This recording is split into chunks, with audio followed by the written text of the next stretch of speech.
नमस्कार, मैं हूं प्रदीप विश्वकर्मा और आप देख रहे हैं आज का मुद्दा। और आज का हमारा मुद्दा है एसआईटी का खुलासा।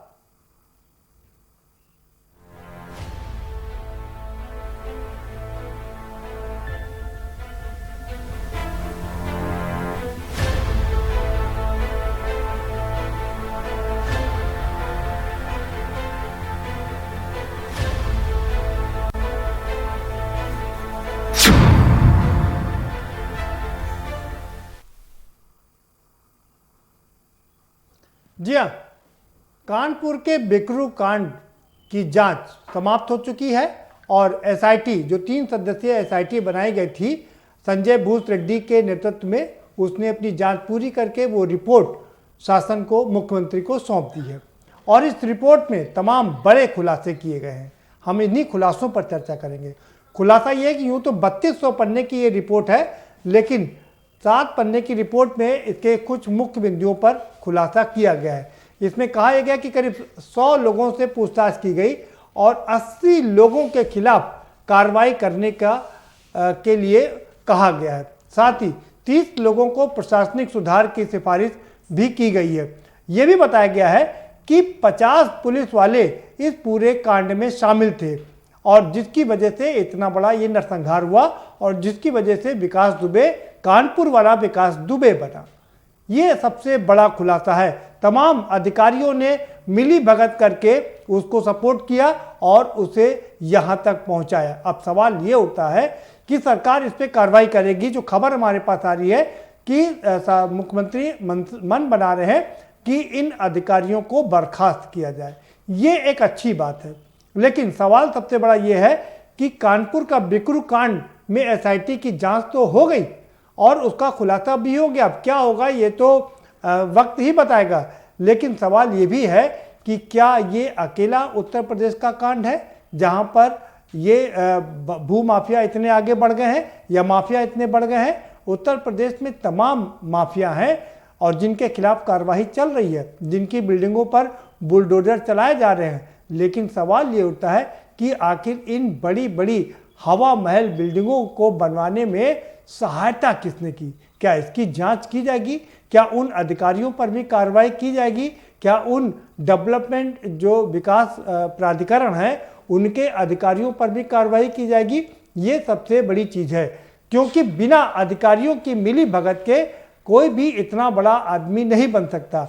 नियम कायदे कानून को ताक पर रख करके इन लोगों के लिए सारी चीज़ें मुहैया कराई जाती हैं। फिर चाहे वो बैंक से बड़ा बड़ा लोन लेना हो, बैंक से गाड़ी फाइनेंस करना हो, या एलडीए या केडीए या वीडीए, तमाम जैसे जो विकास प्राधिकरण है वहाँ से नक्शा पास कराने से लेकर के हर चीज़ आसानी से मुहैया कराने की बात हो, बिना अफसरों के, बिना अधिकारियों के, बिना कर्मचारियों के मिली भगत के ये काम संभव नहीं हो सकता। तो हम इसी पर चर्चा करेंगे।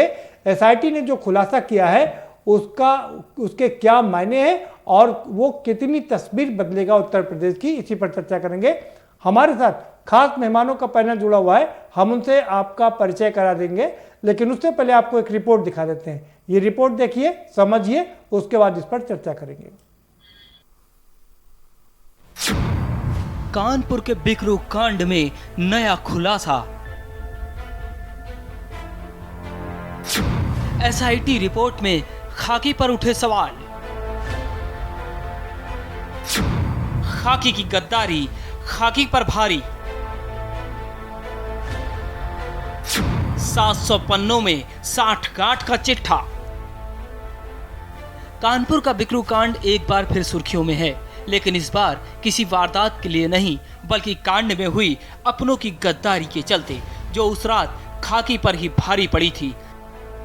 दरअसल एसआईटी ने बिकरू कांड को लेकर अपनी रिपोर्ट शासन को सौंप दी है। एसआईटी ने अपनी रिपोर्ट 3200 पन्नों में लिखी है, जिसमें 700 पन्नों में पुलिस और अपराधियों के बीच 60 गांठ का कच्चा चिट्ठा है। जांच रिपोर्ट में कुल 80 लोगों पर आरोप सही पाए गए। आरोपियों में 50 पुलिस वाले शामिल हैं, जिनके खिलाफ कार्रवाई करने की सिफारिश की गई है। एसआईटी ने अपनी जांच में करीब 100 लोगों को शामिल किया था, जिसमें पुलिस वाले, बिकरू गांव के लोग, कई बाहर के पुलिस अधिकारी और कानपुर के बिजनेसमैन शामिल थे। इनमें से कुछ लोगों को छोड़कर सबकी कई सालों से विकास दुबे के साथ साठगांठ पाई गई। जानकारी के मुताबिक इस रिपोर्ट के आधार पर सरकार आरोपियों को बर्खास्त करने का फैसला ले सकती है। रिपोर्ट में बताया गया है कि कैसे पुलिस वाले विकास दुबे को थाने में चल रही हर गतिविधि के बारे में पहले से ही बताते रहते थे। घटना वाले दिन कैसे पुलिस वालों ने दबिश के बारे में पहले से ही विकास को सब कुछ बता दिया था ताकि वो पहले से ही तैयार रहे। विकास दुबे ने इन्हीं पुलिस वालों की जानकारी के आधार पर ही पहले से ही असलहे और लोगों को इकट्ठा कर लिया था। विकास दुबे ने पहले से ही अपने लोगों को बोल दिया था कि अगर पुलिस वाले रेड के लिए आए तो वो बचकर जिंदा न जाने पाए। इस मिलीभगत का नतीजा ये हुआ कि घटना के दिन 8 पुलिस वाले बेहद दुर्दांत तरीके से बिकरू गांव में शहीद हो गए। वहीं अब एसआईटी की रिपोर्ट पर सियासत भी शुरू हो गई है। एसआईटी रिपोर्ट के बाद कांग्रेस ने सरकार पर गंभीर आरोप लगाए तो वहीं बीजेपी ने दोषियों पर सख्त कार्रवाई की बात कही। निश्चित रूप से अपराध या अपराधी जब बड़ा हो जाता है तो उसको हमेशा जो है प्रशासनिक अधिकारियों का और पुलिस का संरक्षण मिलता रहा है। लेकिन योगी सरकार तो आत्ममुग्धता का और अहंकार का शिकार है। उसको अपने लिए न्याय चाहिए तो गाड़ी पलट जाएगी। और एसआईटी जांच पर जो भी आई है बिकरू कांड के मामले में, उसमें हमें नहीं लगता है और हमें ही नहीं पूरे प्रदेश को नहीं लगता है कि योगी जी कोई कार्रवाई उन अधिकारियों पर करेंगे। देखिए, जो रिपोर्ट सौंपी गई है उसका अध्ययन करने के बाद जो दोषी अधिकारी होंगे उन पर कार्रवाई करेगी सरकार। ऐसे किसी भी अधिकारी को नहीं बख्शा जाएगा जो किसी भी कांड में संलिप्त हो। और ये कार्रवाई उदाहरण बनेगी आगे ऐसे तमाम लोगों के लिए कि इस तरह के कृत्य में जो भी अधिकारी लिप्त होंगे उन पर शासन योगी आदित्यनाथ की सरकार कठोर कार्रवाई करेगी।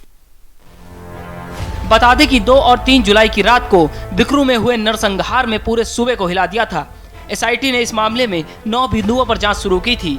जांच के लिए 31 जुलाई तक का वक्त दिया गया था, लेकिन बाद में जांच का दायरा बढ़ने से वक्त बढ़ता गया। इस पूरे मामले में एसआईटी ने पुलिस, राजस्व, आबकारी समेत विभागों के अधिकारियों को भी जांच की जद में लिया था। अब जब रिपोर्ट शासन को मिल चुकी है तो देखना बाकी है कि सरकार खाकी के गद्दारों पर कब और कैसी कार्रवाई करेगी। स्पेशल डेस्क के न्यूज।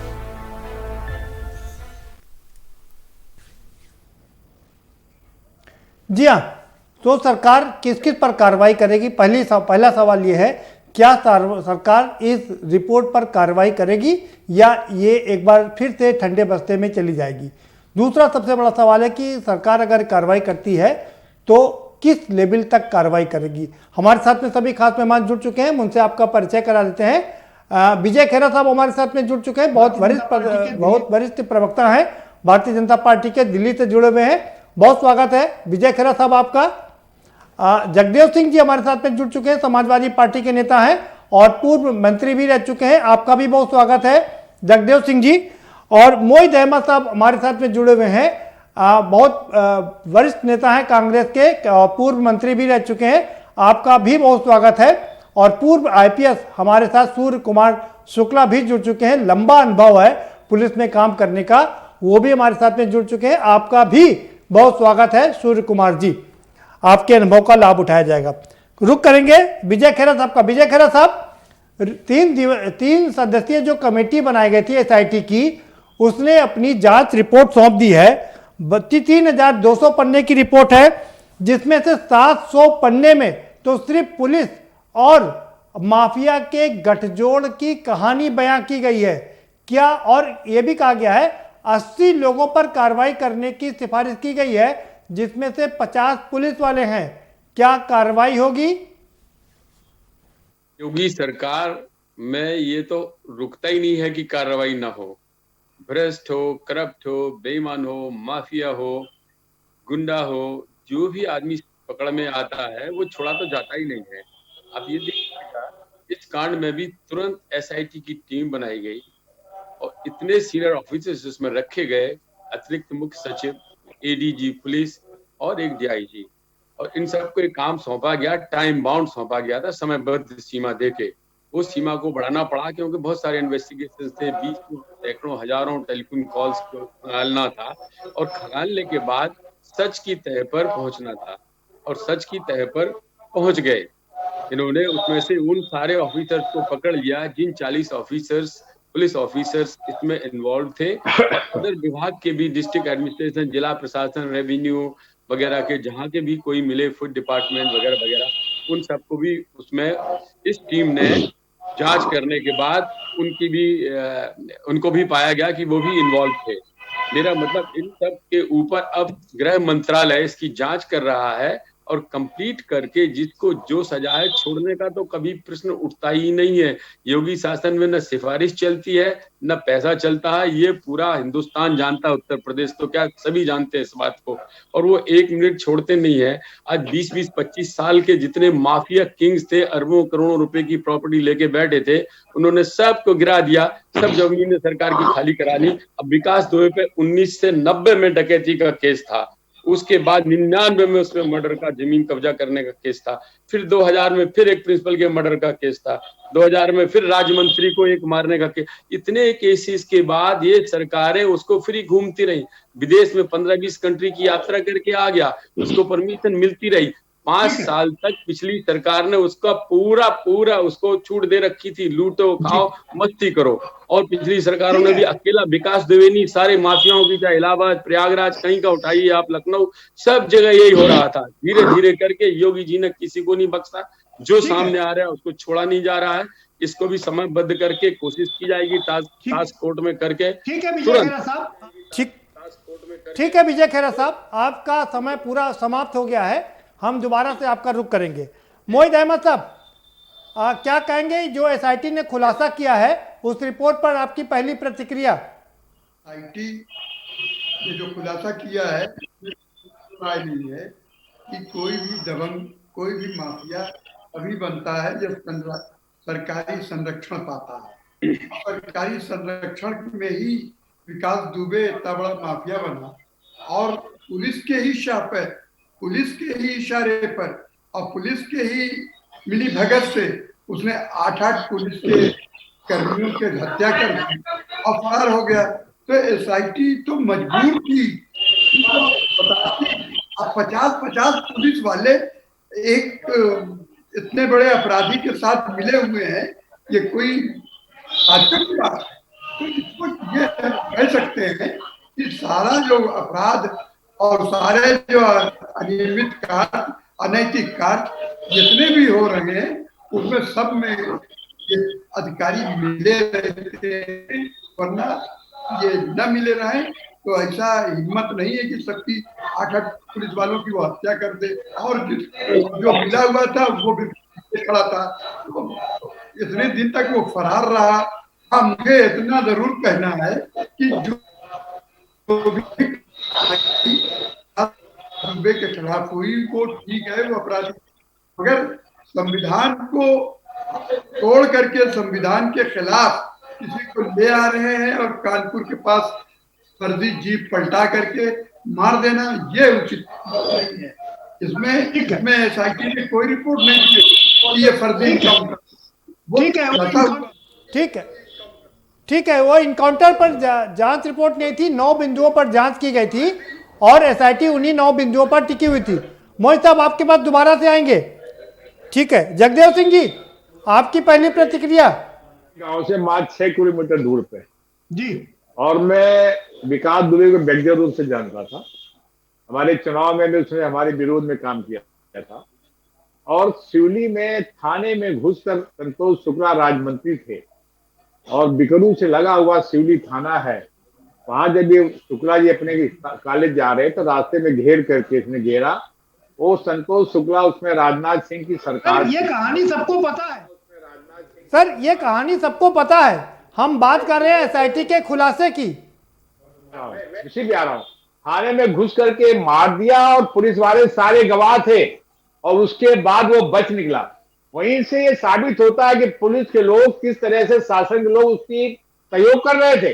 अगर वहीं से अगर उसको खत्म कर दिया जाता शायद स्थिति नहीं बढ़ती। पुलिस प्रशासन ने पूरा उसका साथ दिया, सारे पुलिस वाले गवाह थे। तो ये कहना है शायद सही है कि सारे अधिकारी, प्रशासन, शासन उसके साथ करता था, जमीनों को कारोबार में सहयोग करता था, और पॉलिटिकल सर्कल में भी ये राजनीतिक लोग, ये जो तरह अपराधी लोग हैं, किसी जात, धर्म और बिरादरी के नहीं होते। ये सत्ता के लोगों को छेड़ती है, एमएलए को छेड़ती, एमपी को छेड़ती, मिनिस्टर को साथ लेकर के प्रशासन को मिला के काम करते हैं। इसीलिए विकास दुबे इतने लंबे अरसे तक पूरा अपना शासन चलाता रहा। आर्थिक साम्राज्य उसने किया, राजनीतिक स्थिति उसने बनाई और एक क्रिमिनल इतिहास बनाया उसने। मैं ये कह सकता हूं कि इसके लिए कोई जिम्मेदार है। शुरुआती दौर पे भारतीय जनता पार्टी की राजनाथ सिंह मुख्यमंत्री थे और राजमंत्री को मारा गया था थाने में घुस करके। उस समय अगर शासन प्रशासन ने सही कदम उठाया होता, उसको सजा दिलवाई होती उस मर्डर केस में, तो शायद ये विकास दुबे आज यहाँ पे नहीं पहुंचता। इसलिए मैं कहना चाहता हूं जो रिपोर्ट गई है माननीय मुख्यमंत्री को संज्ञान में लेना चाहिए और कार्रवाई कर, ये असलियत में होना चाहिए। इसलिए अगर कोई दोषी है तो शासन प्रशासन दोषी है और वर्तमान में उस समय सरकार, भाजपा सरकार। ठीक है जगदेव सिंह जी, बात हो गई आपकी। ठीक है, ठीक है, आप रुक करेंगे सूर्य कुमार शुक्ला जी का। सूर्य कुमार शुक्ला जी, ठीक है, ठीक है, सूर्य कुमार शुक्ला जी, सूर्य कुमार शुक्ला जी, आप तो लंबे समय से आपने सारे कामों को देखा है। आप पुलिस की वर्दी पर ही पहली बार नहीं लगाया दाग तो हमेशा से ही लगता रहा है। अब तो एसआईटी ने प्रूव कर दिया है कि 50 पुलिस वाले उससे मिले हुए थे, 50 पुलिसकर्मी, ये नीचे से लेकर के ऊपर तक के अधिकारी तक हैं। ये बहुत ही प्रासंगिक प्रश्न है कि ऐसी घटना क्यों हुई, लेकिन जितने हमारे साथी ये बता रहे हैं कि पुलिस के पूरा शासन प्रशासन मिला हुआ था, मैं उनको ये याद दिलाना चाहता हूं कि भाई साहब बिल्कुल सही आप कह रहे हैं कि कुछ पुलिसकर्मी, कुछ प्रशासन कर्मी, कुछ आबकारी जो जांच रिपोर्ट आई है वो उसमें दोषी पाए गए हैं। लेकिन साथ में हम सब लोगों को ये भी याद रखना चाहिए कि वो भी सीओ साहब देवेंद्र मिश्रा जो इस मामले में शहीद हुए, ऐसे भी पुलिस वाले हैं जो जा करके जिन्होंने ये गिरफ्तारी करने की हिम्मत की, वो भी एसएसपी कानपुर जो उस समय तैनात थे जिस दिन ये घटना हुई, जिन्होंने ऑर्डर किया कि अगर उसने किसी को 307 यानी कि अटेम्प्ट टू मर्डर किया है तो उसको गिरफ्तार करके लाओ। तो ये जहां तक मेरा इस मामले में अनुभव है वो ये है कि ये जो मिली भगत होती है ये व्यक्तिगत होती है। इसके लिए पूरे पुलिस संगठन को या शासन प्रशासन को सबको सारे धान 22 पसेरी नहीं तौला जा सकता। बिल्कुल ठीक बात। एक संतुलित दृष्टिकोण ये है कि जो लोग इसमें दोषी हैं निश्चित रूप से बहुत ही निंदनीय है और मैं बधाई देता हूं कि इतने कम समय में एसआईटी ने अपनी जांच रिपोर्ट में इतना विस्तार से जांच किया है। और ये भी और उससे भी खुशी की बात है कि शासन ने इसमें इस स्पेशल इन्वेस्टिगेशन टीम गठित की, उसकी रिपोर्ट जांच करवाई और ये भी मुझे विश्वास है कि इस मामले में समुचित कार्रवाई होगी। और मैं साथ में ये भी कहना चाहूंगा, मैं सहमत हूं अपने पूर्व वक्ता की बात से कि कहीं ना कहीं क्षेत्रीय जो राजनीतिक और अधिकारी कुछ बेईमान टाइप के लोग होते हैं वो उन्हीं की सह पा करके ऐसे माफिया, ऐसे बदमाश आगे बढ़ते हैं और इनका दमन भी अंततः शासन और प्रशासन के और पुलिस के लोग ही करते हैं। ये जैसे मैं भाई साहब कह रहे थे कि कुछ लोगों को आएंगे सर आपके पास दोबारा से आएंगे सर आपके पास दोबारा से आएंगे, दोबारा से आपके पास में आएंगे जरा जी। पुलिस व्यवस्था के कुछ लूप होल ये लोग ढूंढ लेते हैं, गवाहों को तोड़ना, गवाहों को पैसा दे देना, अपनी केस की फाइल चोरी करवा लेना, सजा से बच जाना, जमानत के लिए पैसा ज्यादा खर्च कर देना, ये सारे तिकड़म बड़े अधिकारियों से कहीं दोस्ती बनाना। मर्डर केस में सारे गवाह पुलिस वाले ही थे, यही तो बात है। आएंगे आपके पास दोबारा से। ठीक है सर, आएंगे आपके पास दोबारा से आएंगे। ठीक है, विजय खेरा साहब का रुख करेंगे। ठीक है दिग्विजय आएंगे। जगदेव सिंह जी रुकिए, आपके पास दोबारा से आएंगे। विजय खेरा साहब, आपने कहा कि पिछली तमाम सरकारों ने उसको सहयोग किया और बिना सरकार के सहयोग के, बिना आसपास के शासन के प्रशासन के सहयोग के कोई भी आदमी आगे नहीं बढ़ सकता। जगदेव सिंह जी ने एक बहुत ही महत्वपूर्ण आरोप आप पर लगाया, बहुत गंभीर आरोप लगाया है कि जब भाजपा के एक मंत्री की हत्या हुई थी थाने के अंदर, उस समय भारतीय जनता पार्टी की सरकार थी, राजनाथ सिंह मुख्यमंत्री थे उत्तर प्रदेश के। कोई अगर इस तरह से बोले कि मुख्यमंत्री क्या किसी को उठा के फांसी चढ़ा देगा या प्रधानमंत्री आगे उसको जेल में डाल देगा पकड़ के? अरे भाई उसकी जांच हुई, प्रमाण हुई, मंत्रियों पर भी लागू होती है ना। अरे थाने में घुस के मारा गया, पुलिस वाले गवाह थे, तो आपका मंत्री मारा गया था, उसको सजा क्यों नहीं मिली, क्यों छूट गया, क्यों गवाही नहीं हुई, क्यों गवाही टूट गई, ये सवाल पैदा होता है। रुक के बोलिएगा, अभी आएगा आपका समय, बोलिएगा खूब। मैं ये कह रहा हूँ कोर्ट कचहरी गवाह ये सब के ऊपर निर्भर करता है। पहली बात, ये ऐसा काम सरकार नहीं है कि फूलन देवी को उठा के 100 मर्डर के बाद पार्टी में शामिल करके और सांसद बना दिया जाए। ऐसा भारतीय जनता पार्टी नहीं करती है, सिर्फ सपा ही कर सकती है। और सपा ने ऐसा एक केस में नहीं 20 केस में किया। आदतन अपराधियों को उन्होंने एमपी बनाने का प्रयास किया सदा, या उन लोगों को किया जो जाति सांप्रदायिकता या धर्म की फैलाते रहे, ऐसे लोगों को सांसद बनाया। फूलन देवी आपके सामने जीता जागता उदाहरण है, सारे मुकदमे उसकी विड्रॉ किए। विजय खेरा साहब, अगर फूलन देवी को समाजवादी पार्टी ने सांसद बनाया तो आपने भी जिसने मॉब लिंचिंग की थी उसको अपने पार्टी में शामिल किया, इस करके मर्डर के और फिर उसको सांसद बना के, ये इनकी फितरत है। 5 साल पिछले से ज्यादा अपराधी सांसद मंत्री विधायक भारतीय जनता पार्टी के साल में सपा शासन में वो फला है, सबसे ज्यादा अपराधी भाजपा सरकार में है। इसके लिए आप जिम्मेदार हो पालने के लिए। इस समय ये कहिए आप कि अब तो रोका गया है उसको, आपने उसकी इतनी बड़ी पता करना मुश्किल कर दिया, आपने उसको दिया। त्रिवेदी, उसके चेले गुरगे त्रिवेदी का अखिलेश के साथ घूमना फिरना था, सामने अंदर बैठना, ड्राइंग रूम में अंदर बैठा हुआ था। ये सारी बातें क्या जताती हैं? 5 साल उसको पाला आपने खूब अच्छी तरह, समाजवादी पार्टी ने गुंडे बना के उसको जगह जगह प्रॉपर्टी करवा दी आपने, अरबों रुपए की प्रॉपर्टी लखनऊ में करवा दी। उसके बाद 5 साल बाद अब उसकी पकड़ात में जब आया इतना बड़ा साथी अपराधी, तो उसके लिए आप अभी भी आप विजय खेरा साहब सवाल सुन लीजिए। अभी कांग्रेसी मुइन साहब ये भी कह रहे थे,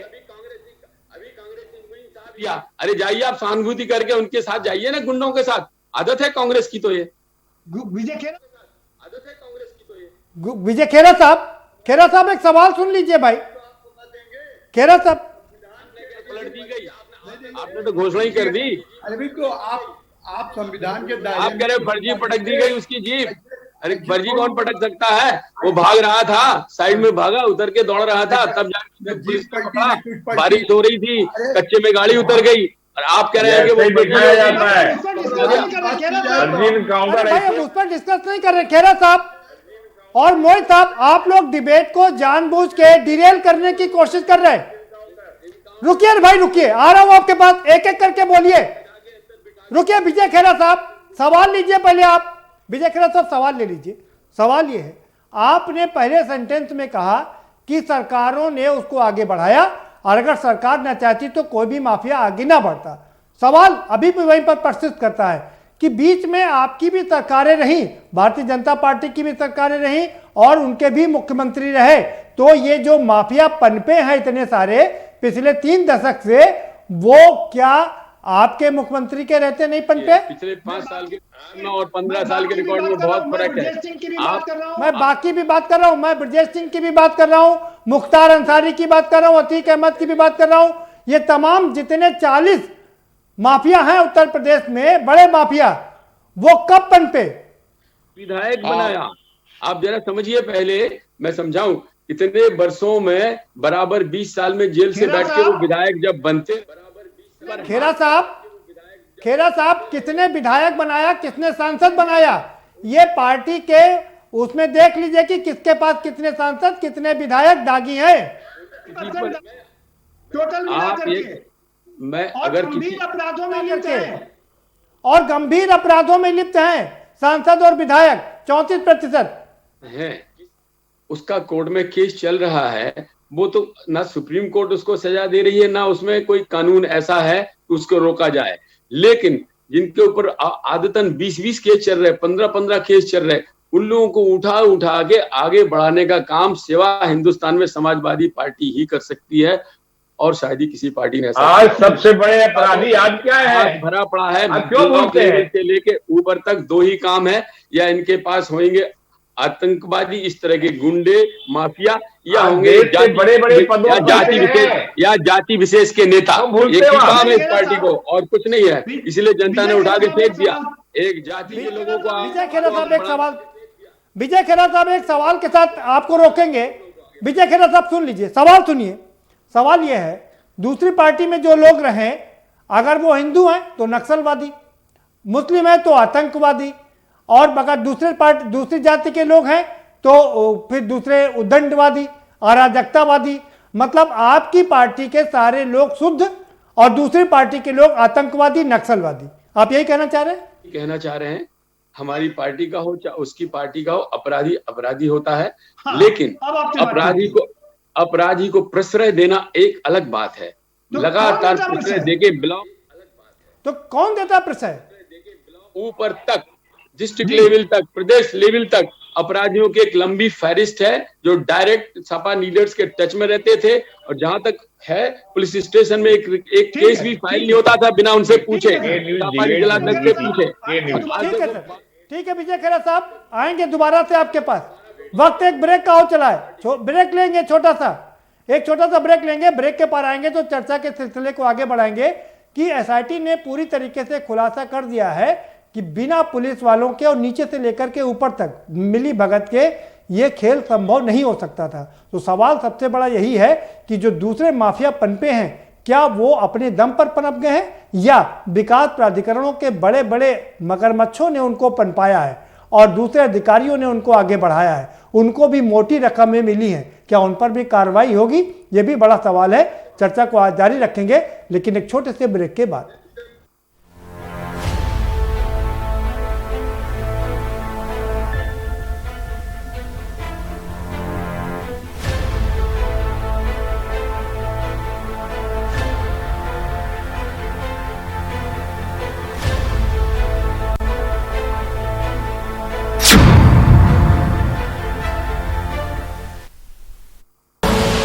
आप देख रहे हैं के न्यूज, खबरों का सारथी। मेरा अंतिम चुनाव है, अंत भला तो सब भला। 10 लाख नौजवानों को यही हनुमान नरेंद्र मोदी जी की सरकार बिहार में 10 नवंबर को बनवा कर देगा। इनको आराम दो और हमारे प्रत्याशियों को काम दो।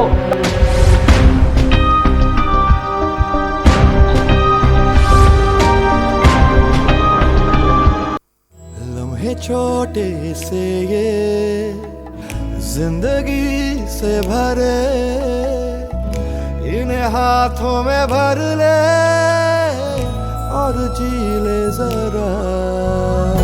मुसाफिरा तू है चला, मुसाफिरा रे। छोटे छोटे लम्हों का अनोखा सफर, कमला पसंद, अनोखा स्वाद। टेस्ट में भी लज्जत है। बावर्ची की सोया बड़ी, बावर्ची न्यूट्री सोया बड़ी, और टेस्ट में बड़े मस्त है। GGS Education Group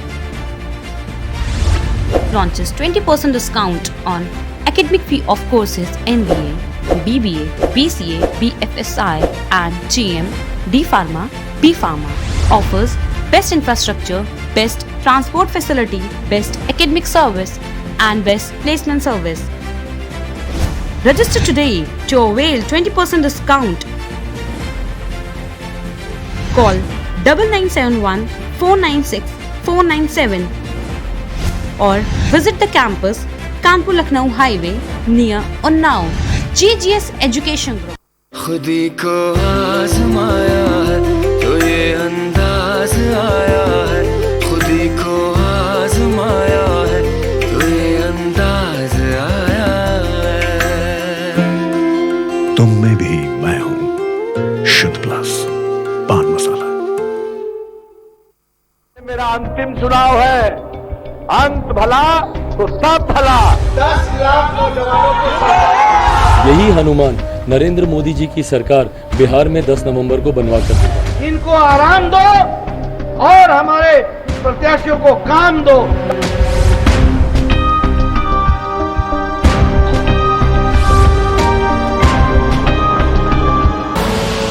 आप देख रहे हैं के न्यूज, खबरों का सारथी।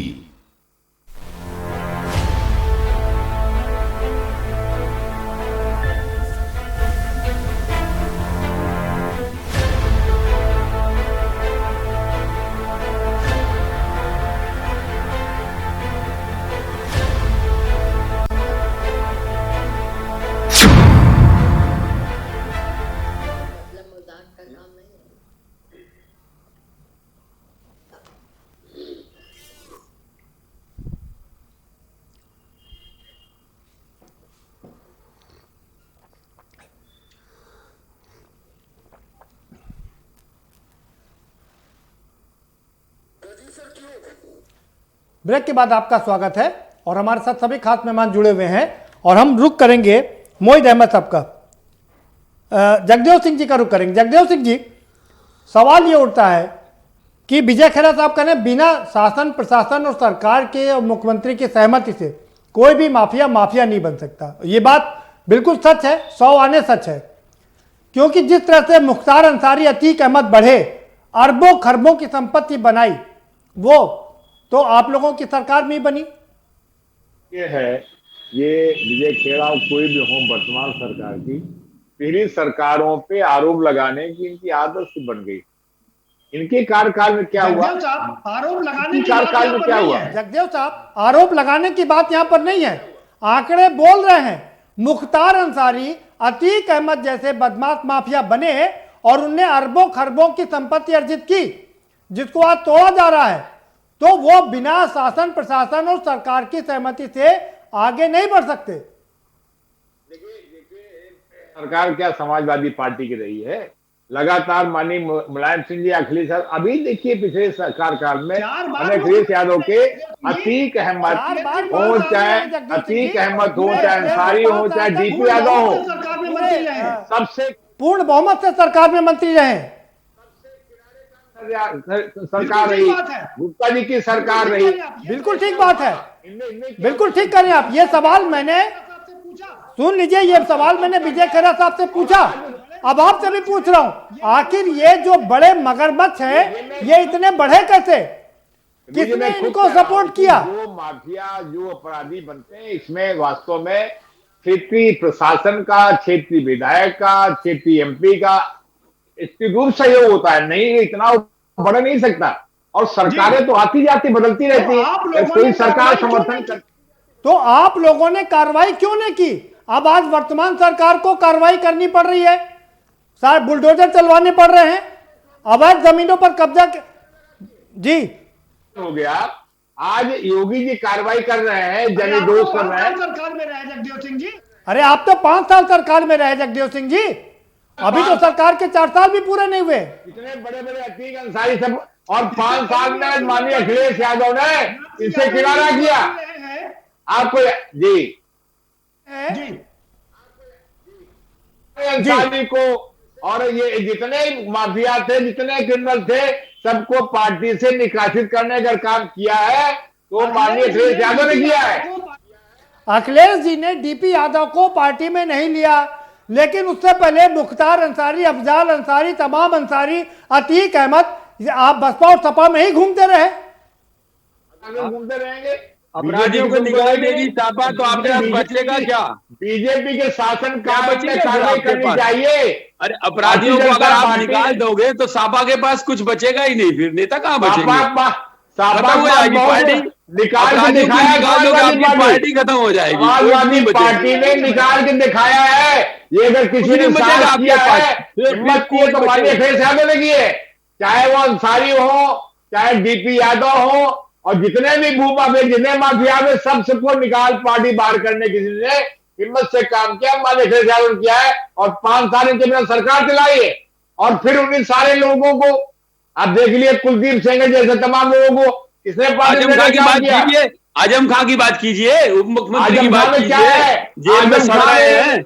अरे आप क्या बात करते हैं? जमीन आजम खां अपराधी है क्या? तालाब कब्जा, मकान कब्जा, आजम खां अपराधी नहीं है।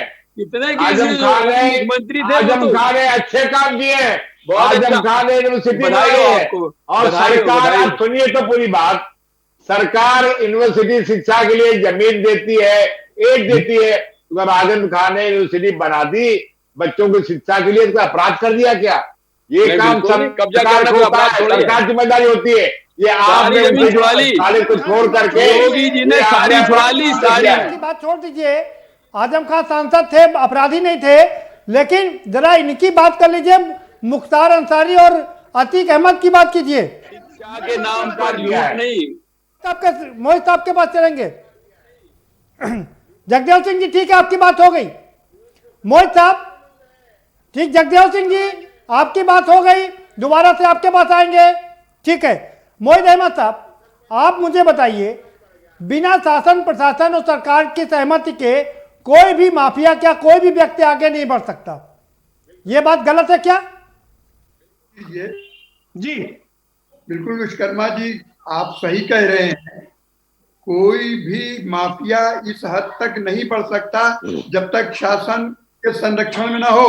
सरकार के संरक्षण में ही लोग बढ़ते हैं। और एक चीज मैं और बता दूं, मनोबल उन्हीं के सरकार की ही वजह से बढ़ता है। सरकार चाहे भाजपा की हो, चाहे सपा की हो, चाहे बसपा की हो, सबने चाहे कांग्रेस की हो, को संरक्षण दिया है। आप बताइए, कांग्रेस में भी तमाम सांसद यहीं से चुन के जाते थे। ये संतोष शुक्ला का जो मर्डर थाने के अंदर हुआ तो भाजपा की सरकार थी, माननीय मुख्यमंत्री राजनाथ सिंह थे। नहीं, वो बात आपने कह दी। नहीं, वो बात आपने कह दी। मोहित साहब, आप जरा ये भी बता दीजिए, ये मुख्तार अंसारी, अतीक अहमद, अफजाल अंसारी सब बढ़े कैसे? ये सब शामिल किया अपने एक पार्टी ने, और जो भारतीय जनता पार्टी इनकी सरकार बनवाई, मुख्यमंत्री बनाया। आप क्यों बोलते हैं? भारतीय जनता पार्टी बराबर की दोषी है। सरकार चलवाई मायावती की। कहां से भाजपा बिजनौर में इंस्पेक्टर ने जो जान दी, उसका छूटने पे भाजपा के लोग माला पहना रहे हैं। भाजपा के लोग जो गलत काम करते हैं पकड़े जाते हैं, उनको इनके सेल के लोग, इनकी पार्टी के लोग उसको स्वागत करते हैं, पदाधिकारी बनाते हैं। तो कोई पार्टी से बची नहीं है। सब पार्टी अपराधियों का मनोबल बढ़ा रही है, अपराधियों को संरक्षण दे रही है। इसमें कोई नहीं है। भाजपा भी ठीक है, और ये बात आप पर भी ठीक है, और ये बात आप पर भी लागू होती है। सूर्य कुमार शुक्ला जी का रुख करेंगे। सूर्य कुमार जी, ठीक है, सूर्य कुमार जी, सवाल यह है, बिकरू कांड में विकास दुबे ने चूंकि 8 पुलिसकर्मियों की हत्या कर दी थी, उसमें 50 पुलिसकर्मी शामिल थे, उनके खिलाफ जांच के आदेश, उनके खिलाफ कार्रवाई के लिए संस्तुति कर दी गई। ये तो ठीक बात है। क्या सिर्फ छोटे पुलिस कर्मचारी फंसेंगे या कोई बड़ा मगरमच्छ भी हाथ आएगा इसमें? तो आपकी बात का जवाब देना चाहूंगा कि उस रिपोर्ट में ये मुझे मालूम हुआ है कि उसमें कुछ पुलिस अधिकारियों के भी नाम हैं और कई पुलिस कर्मचारियों के नाम हैं, कई जो प्रशासन के, आबकारी के और अन्य जो इन्फोर्समेंट के लोग होते हैं उनके भी नाम हैं। तो ये संतोष का विषय है कि जो भी जिनकी भी संलिप्तता इसमें पाई गई है वो उन पर समय से दंडात्मक कार्यवाही, उचित कार्यवाही हो जानी चाहिए। अब इसकी बारे में एक और बात आपके नॉलेज में लाना चाहूंगा कि ये आरोप प्रत्यारोप से क्या कोई लाभ होने वाला है? किस पार्टी ने ज्यादा बढ़ाया, इसने कम बढ़ाया? मेरा निवेदन ये है कि सभी पार्टियों के लोग इसमें, सभी दलों के नेता इस पर एक मत हों कि ये अपराध सिर्फ अपराध। सूर्य कुमार जी, नहीं, ये बात सूर्य कुमार जी, ये बात हम लोग कई बार कह चुके हैं, लेकिन ये पार्टियों का आंतरिक एजेंडा है, उससे वो अलग नहीं हट सकते। आप मुझे ये बता दीजिए कि चूंकि कानपुर में 8 पुलिस वालों की मौत हो गई, इसलिए एसआईटी जांच हो गई, लेकिन ये अतीक अहमद, मुख्तार अंसारी, अफजाल अंसारी और तमाम 40 जो माफिया हैं, बड़े माफिया हैं, ये बढ़े कैसे? किन किन लोगों ने इनको सपोर्ट किया? क्या इसकी भी जांच करके उन अधिकारियों के खिलाफ कार्रवाई की जानी चाहिए कि नहीं? मैं ये आपसे कहना चाहूंगा कि पूरा प्रदेश जानता है, शर्मा जी आप भी जानते हैं और जो भाई साहब लोग बैठे हैं ये सब भी जानते हैं कि किस किस मुख्यमंत्री के पास जाकर अतीक अहमद और मुख्तार अंसारी या इन जैसे बहुत से माफिया जो मुख्यमंत्री कार्यालय में, मुख्यमंत्री निवास पर बैठकर वहां से पुलिस के अधिकारियों का, थाने के थानेदारों का वहां से ट्रांसफर कराते थे, पोस्टिंग कराते थे। और इसके बाद ये तो बहुत आसान है कि हाँ वो पुलिस मिल गई, पुलिस ने दब गई पुलिस अपराधी से। लेकिन जब ये अपराधी माफिया सत्ता के शीर्ष तक पहुंच जाते हैं तो पुलिस तो शासन के अंदर में ही काम करती है। आम पुलिस वाले को सोचिए कि जब वो ये जान जाएगा कि हमारे मुख्यमंत्री जी फला फला माफिया के घर जा रहे हैं, वो उनके दफ्तर में बैठ रहा है, दोस्त है उनका, तो पुलिस कितना बहादुरी से काम कर पाएगी। और जो बहादुरी से काम करेगी उस बात आपकी बिल्कुल ठीक है। पुलिस अधिकारियों को इस बात का इल्म होना चाहिए कि वो सरकार के कर्मचारी हैं, सरकारी वर्दी मिली है उनको। ये नेता तो आते जाते रहते हैं। ये भी ध्यान रखना चाहिए विश्वकर्मा जी कि वो कर्मचारी जी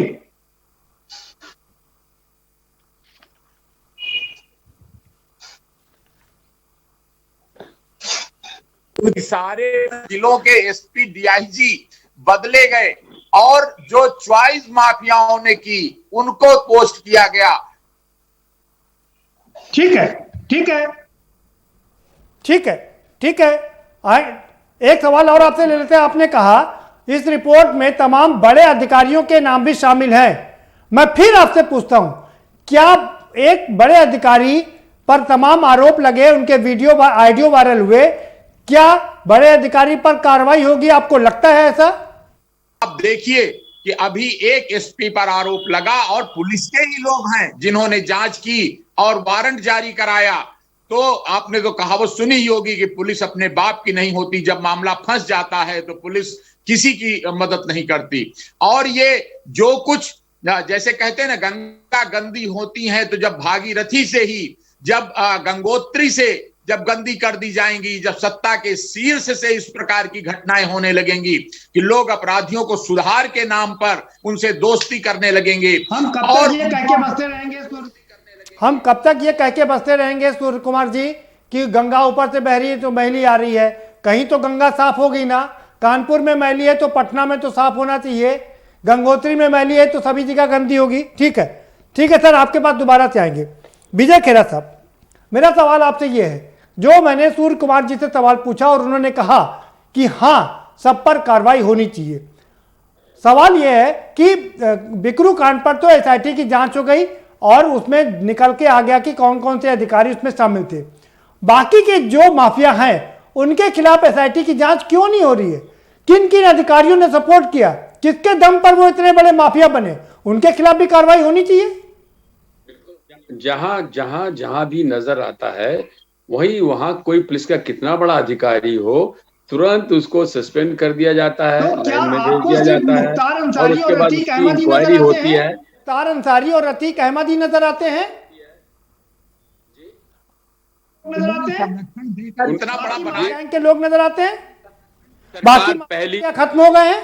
ये योगी सरकार पर हाथ डाला है जिसने बड़े से बड़े माफियों को पकड़ने का प्रयास किया है। काश दाऊद भी उत्तर प्रदेश में होता। अगर सारी पार्टियां ये दावे करती हैं, खेरा साहब, मायावती ने एक माफिया को अपने 5KD कार्यालय से गिरफ्तार करवा दिया था, जो 5KD टर्न माफिया थे। और सारी सरकारें यही दावा और वादा करती हैं। अखिलेश यादव ने डीपी यादव को पार्टी में एंट्री नहीं दी, इसीलिए शिवपाल से उनका 36 का आंकड़ा हुआ। जैसे अब विकास दुबे का ही ले लीजिएगा, जब ये सरेंडर करने गया था, इसके साथ 10-20 बसपा के नेता थे, मायावती का शासन था। उस समय शान से कह रहा था कि मैं मुख्यमंत्री का खास हूं और मुख्यमंत्री के पास सीधा चला भी गया था। तो बसपा के समय भी ये पला है इसी तरीके से। और पिछले 5 साल में सपा ने उसको भरपूर खूब पाला। उसकी पत्नी को जिला पंचायत में उसके समर्थन से सदस्य बनी। फिर उसकी कौन कह रहा है? बताइए भाई। समाजवादी पार्टी से प्रत्याशी नहीं था, बसपा का लगाया, बसपा का लगाया, बीजेपी का लगाया। क्या बात करते हैं? हमारा क्षेत्रीय मामला है, मैं जानता हूँ, बनाया मेरे पास रिकॉर्ड रखा है, इतिहास अभी दिखा दो, बसपा का लगाया, बीजेपी का लगाया, सबका लगाया, बसपा का वोट था बसपा लगाया, जहाँ बीजेपी के बीजेपी सब लगाया, वो तो सारा सामने आ चुका है, लगाई उसने सभी पार्टियों की। बोल पाएंगे क्या बात करते हैं, कुछ नहीं बोल सकेंगे। हाँ, लेकिन आपने अभी कांग्रेस में मोइन साहब ये कह रहे थे अपराधियों की बात, तो मैं उनकी आंखें खोल दूं। अपराधियों पे लगाम लगाइए, आपने बढ़ावा दिया इसको। कांग्रेस की बात करने दीजिए। अब कांग्रेस में मोइन साहब अभी कह रहे थे, मैं उनका जवाब दूं। मैं बुंदेलखंड से आता हूं, लोकसभा चुनाव वहां लड़ चुका हूं। मैं बता देता हूं आपको कि कांग्रेस पार्टी ने हमीरपुर शहर से जायसवाल को टिकट दिया था, जिसके ऊपर 39 केस थे आपराधिक, और बबीना से दिया था जिसके ऊपर 30 केस थे आपराधिक। ये कांग्रेस का इतिहास है। तो मोइन साहब क्या बोल रहे हैं? अरे सापा से मुकाबला करिए, आप तो कर भी नहीं सकते, आपके तो 2-4 ही थे, इनके तो 100 में से 80 का यही हाल है। ब्लॉक प्रमुख बनाए तो सारे के सारे क्रिमिनल्स हैं। बजौरा ब्लॉक हो, ललितपुर, कहीं उठा लीजिए आप तो बात कर ही नहीं सकते। अब बात करिए अब सिट की रिपोर्ट की। ये खाली योगी राज है जिसमें इतनी जल्दी जांच हुई, इतनी जल्दी उसको अदालत तक, कटघरे तक पहुंचा देता है। उससे पहले वो मर गया। अब जितने बचे हैं सबको कटघरे तक पहुंचा दिया जाएगा। जितने पुलिस वाले पकड़े गए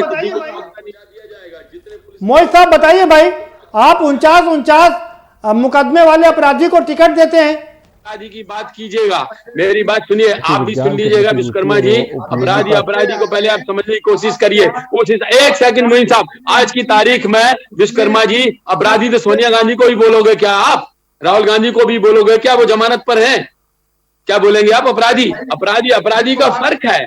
एक अपराधी भ्रष्ट है, एक अपराधी के ऊपर मर्डर केस है, रेप केसेज है, एक अपराधी के ऊपर डकैती है। फर्क है दोनों में। अपराधी का फर्क समझने का प्रयास कीजिएगा। विजय खेरा साहब, मोहित साहब की भी सुन लीजिए। लेकिन ये काम समाजवादी पार्टी ने किया है। मोहित अहमद साहब को भी सुन लीजिए। माफिया को एमएलए बनाया, सांसद बनाया। सत्यता के अनुसार, नियमों के अनुसार तो चल नहीं रहे हैं। आपके पार्लियामेंट में सबसे अधिक अपराधी उस आंकड़े के कोई हैं तो फिलहाल तो कांग्रेस अध्यक्ष, पूर्व अध्यक्ष जमानत पर हैं फिलहाल सुप्रीम कोर्ट से। भाजपा ने कुछ नहीं किया उसमें। सुप्रीम कोर्ट ने पकड़ा national Herald case. Supreme court ने पकड़ा ना नेशनल हेराल्ड केस। भाजपा ने तो कुछ नहीं किया। क्यों उनको जमानत करना पड़ गई? आप जवाब दीजिए, जवाब दीजिए। तो आदमी जमानत पे नहीं जाएगा, FIR लिखाएंगे, कंप्लेंट करेंगे। तो सुप्रीम कोर्ट ने किया मोइन साहब, सुप्रीम कोर्ट ने किया, भारतीय जनता पार्टी ने नहीं किया। वो साथ रोना है, ये कोर्ट में था। भाई खेरा साहब, आप बहुत होशियार हैं। आपने पूरी डिबेट को डाइवर्ट करने की कोशिश किया और उसमें सफल हो गए।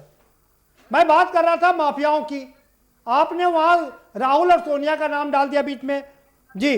कर देगी अगर शासन से संरक्षण मिलने लगता है, तब ये कठिनाई होती है। बिल्कुल सही। तो जो भी याद करिए, बूथ कैप्चरिंग का जमाना, बूथ कैप्चर करने के लिए जब बोले जाते थे, उसकी वजह से यूपी में माफिया कल्चर का संवर्धन हुआ था। आज वो कंट्रोल हुआ है तो इसलिए कि धीरे धीरे अब बूथ लूटने की जरूरत राजनीतिक दलों को उतनी नहीं रह गई है। इसलिए बहुत अच्छा लक्षण है कि शासन से संरक्षण नहीं मिल रहा, इसलिए सारे माफियाओं पर कार्रवाई हो रही है। और ये दलों का भेद किए, मैं ये कहूंगा कि इसमें सभी दल समर्थन करें कि किसी को अब न बूथ कैप्चर कराने की कल्चर है, न अब गुंडागर्दी का माहौल उतना रह गया है। धीरे धीरे निरंतर सुधार हो रहा है और अपराधियों को राजनीति से बाहर करने के लिए सबको ईवीएम से वोट पड़ जा रहा है तो कैप्चर करने की जरूरत नहीं है। जब ठीक है मोहित साहब, ठीक है मोहित साहब, सूर्य कुमार जी वो अलग है। मोहित साहब वो अलग बात है, ईवीएम की बात अलग है। सूर्य कुमार जी, मेरा सवाल आपसे ये है कि जो 1800 वो एसआई हैं उसमें से 400 दागी हैं। आखिर ये व्यवस्था कब सुधरेगी? क्योंकि सारी सरकारों ने कहा कि हम पुलिस व्यवस्था में सुधार करेंगे, पिछले 2 दशक से यही चल रहा है, लेकिन सुधार होने की जगह और बिगाड़ हो गया है।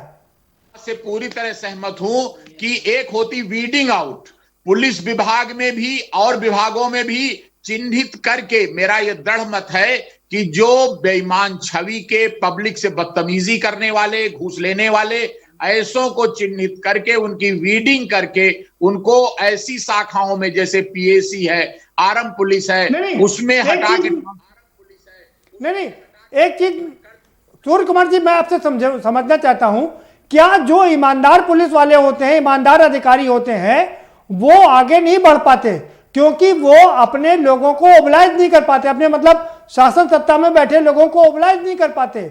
और ये जो भ्रष्ट और माफिया टाइप के अधिकारी होते हैं, पुलिस वाले होते हैं, जो थोड़े से हैं, वो बहुत आगे बढ़ जाते हैं क्योंकि वो अपने से जो अटैच लोग हैं उनको ओबलाइज कर पाते हैं। शक सही है, विश्वास सही है। और इसके बारे में आपको याद होगा कि हर जिले में एक पुलिस कंप्लेंट अथॉरिटी बनाने की सिफारिश पुलिस सुधार आयोग ने की थी कि पुलिस भी गलत ना करे, जनता से दुर्व्यवहार ना करे, घूसखोरी ना करे, और साथ ही उस पर भी गलत दबाव ना पड़े।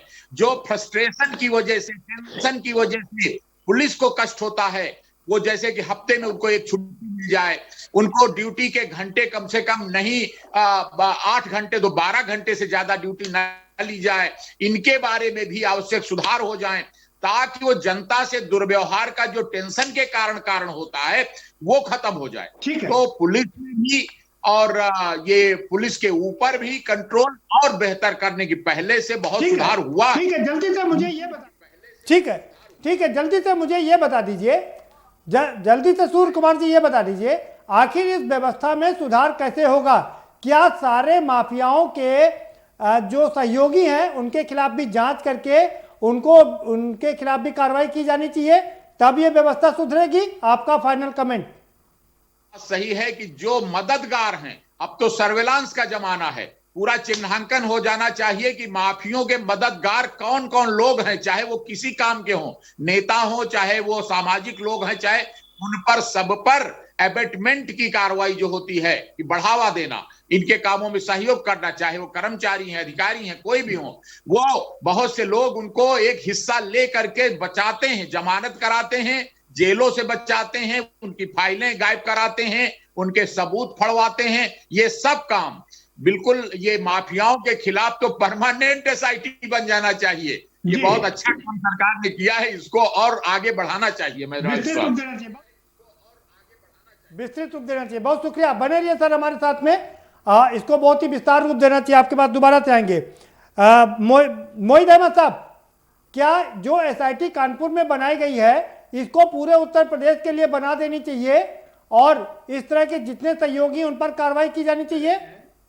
जितने भी अपराधी हैं, जैसे डिब्रू कांड में हुआ शुक्ला के खिलाफ, दुबे के खिलाफ, वैसे ही जो और अपराधियों को संरक्षण दिए हैं उनके खिलाफ बनना चाहिए और संरक्षण देने वालों के खिलाफ भी कार्रवाई होनी चाहिए। मगर मैं सूर्य कुमार शुक्ला जी से पूछ रहा हूं आपके माध्यम से, क्या पुलिस विभाग आज सांप्रदायिकता फैलाने वाले लोगों के खिलाफ भी कार्रवाई कर सकती है? जो सांप्रदायिक दंगा कराते हैं उनके खिलाफ भी पुलिस वाले कोई कार्रवाई कर सकते हैं? वो बात अलग है, उस पर हम अलग से चर्चा करेंगे। जगदेव सिंह जी का रुख करेंगे, चर्चा करेंगे। जगदेव सिंह जी का रुख करेंगे, समय कम है हमारे पास। ठीक है मोहित साहब, समय कम है हमारे पास में। ठीक है, आएंगे दोबारा। बर्फ डाल देते आज समय हमारे पास इतना ही है, मजबूरी है। ठीक है मोहित साहब, आज समय हमारे पास इतना ही है, मजबूरी है हमारी। जगदेव सिंह जी, आपका फाइनल कमेंट, कैसे सुधरेगी ये व्यवस्था? अब ये शासन प्रशासन में बैठे हुए लोगों के इच्छा से सवाल है। आज चौधरी चरण सिंह का, नंदा जी का, लाल बहादुर शास्त्री जमाना नहीं है। आज वोट बैंक के लिए लोग धनबल बाहुबलियों को साथ लेने प्रयास करते हैं।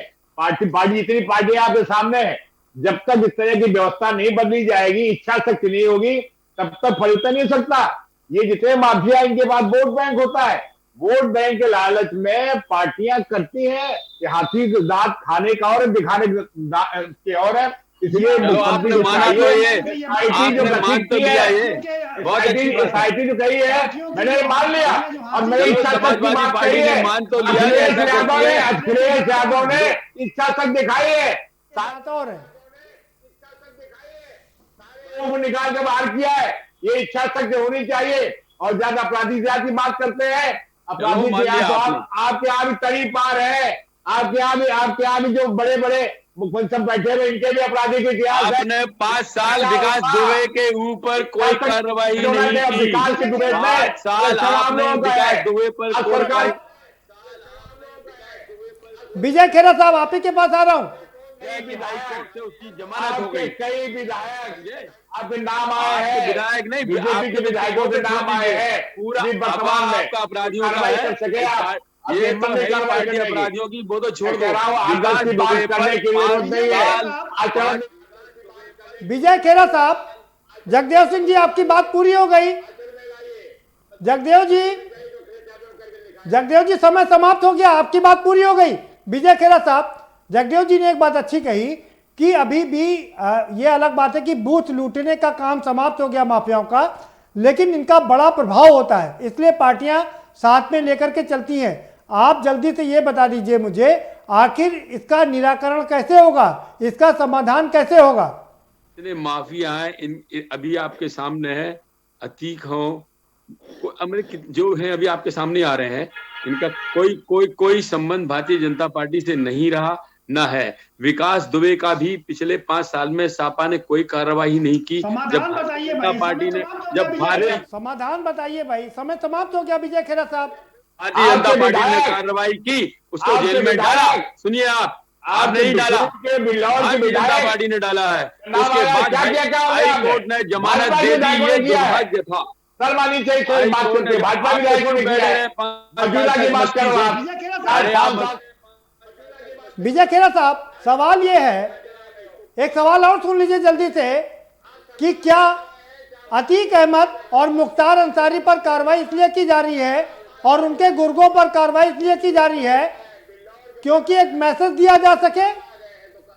कार्रवाई भारतीय जनता पार्टी ने की, दुर्भाग्य से हाई कोर्ट ने जमानत दे दी, वरना विकास दुबे अभी यहाँ तक कुछ नहीं होता, पहले निपट जाओ। बहुत शुक्रिया आप सभी मेहमानों का, बहुत शुक्रिया इस चर्चा में शामिल होने के लिए। हमारे पास समय इतना ही था। बहुत शुक्रिया सभी मेहमानों का, बहुत शुक्रिया चर्चा में शामिल होने के लिए। तो कुल मिलाकर के मामला यही है कि बिकरू कांड में एसआईटी ने अपनी रिपोर्ट सौंप दी है और उसका खुलासा भी हो गया है कि उसमें 80 लोगों के खिलाफ कार्रवाई की बात की जा रही है। अब ये अलग बात है कि मुख्यमंत्री उस पर क्या एक्शन लेते हैं, लेकिन सवाल सबसे बड़ा यही है कि चूंकि बिकरू कांड में 8 पुलिस वाले मारे गए थे, इसलिए एसआईटी बना करके जांच कर दी गई और उन लोगों के खिलाफ कार्रवाई की जा रही है जिन्होंने विकास दुबे को आगे बढ़ने में मदद की। लेकिन जो दूसरे माफिया हैं प्रदेश के, क्या उनके खिलाफ भी एसआईटी बना करके और उनके सहयोगियों के खिलाफ कार्रवाई की जाएगी जिन्होंने इन माफियाओं को आगे बढ़ने में मदद की है? सवाल सबसे बड़ा यही है। फिलहाल इस कार्यक्रम में इतना ही। आप हमें दीजिए इजाजत और बाकी खबरों के लिए देखते रहिए के न्यूज़ इंडिया।